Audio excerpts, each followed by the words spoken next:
The reason why silanda ama companies ingoba sifuna usizo njengabantu kodwa lolo sizo kudepend ukuthi thina njengabantwana la siyaphasa yini. Uyazi ukuthi labo thisha njengoba befundisa inina enizosihambela ngamaferrari.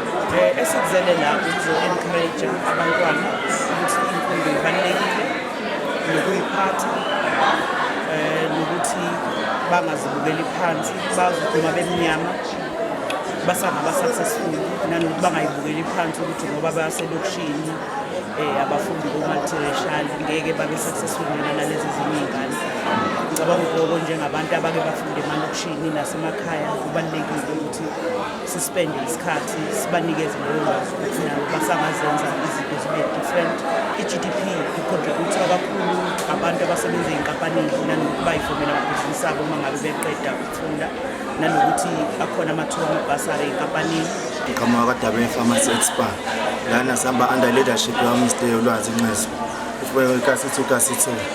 So la sofundisa mayelana nezikole ukuthi abantu beyiphatha kanjani. So sazofundisa mayelana nezempilo mayelana ukuthi yonke into izingane zibeyiphatha kanjani. Sihambisana neK2K sizoxoxisana nabafundi just ukubakhulisa nje ngezinto eziningi ezihlukahlukene.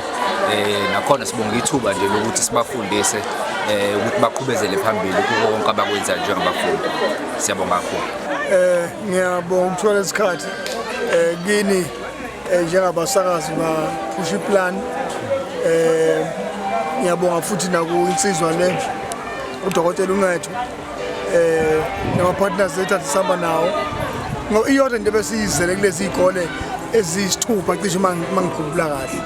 So sizovusela ubuntu ngoba isiZulu siyasho sithi inkunzi isematholeni. Mina-ke niyazi ukuthi insizwa engizalayo uBhejane phuma esiqiwini imfundo wayinakele enganani nohulumeni. Nami ngiqhubeka kulapho cha bawethu ukuze sibe bangcono emhlabeni especially thina la kwaZulu uthi izingane zethu azinaki imfundo zinikwa amathuba.